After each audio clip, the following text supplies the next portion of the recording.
Beatrice says, thanks, Guy.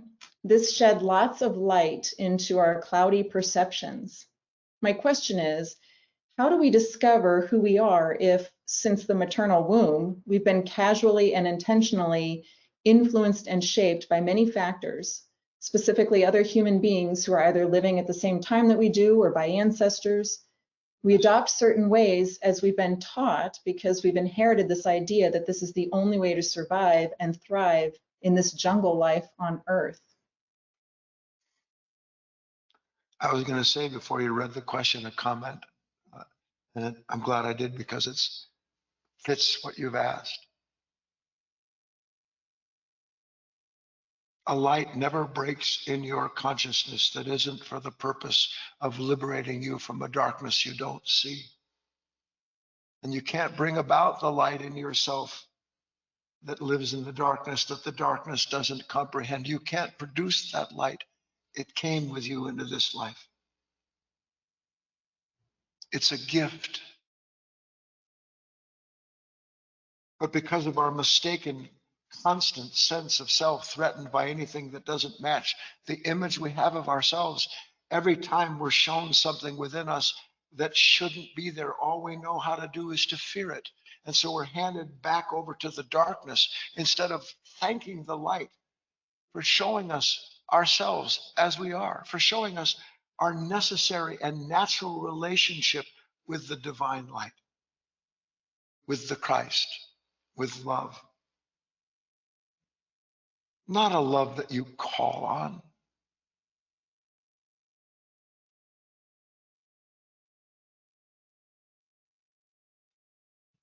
Our whole life, all we've ever known to do in a moment of conflict is imagine something to call on to save us from it. And anything that tells you what to call on in a moment to save yourself from a fear is fear hiding itself so that it can hand you over to more of its authority, to more dependency, to more attachment on the very images and ideals that are the very source of your fear itself. See, I've often said this. I often have this feeling like I wish I could kind of, like Superman, he throws open his shirt and there's a big S, and then da, da, da, da, da. I often wish that somehow I could just tear myself open.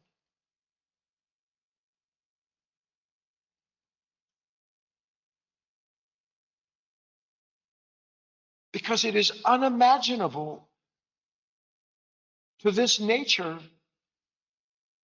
that you can have a life where you don't have to call on anything. Because it's already there. Because it's already been given to you to see. And why is that unimaginable? Because I have to think about what I need to free myself. I think I have to depend upon and call on what is going to liberate me. So I read and I go on and on and on. So, Beatrice,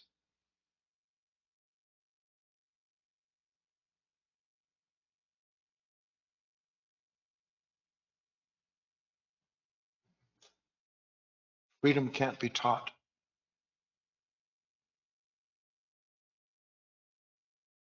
You don't teach an eagle how to fly.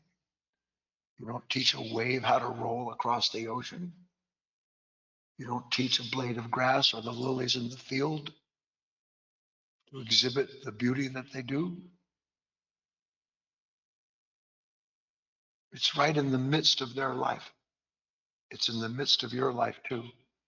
But you won't know it until you weary of a life that you keep giving yourself, where one day you won't feel afraid.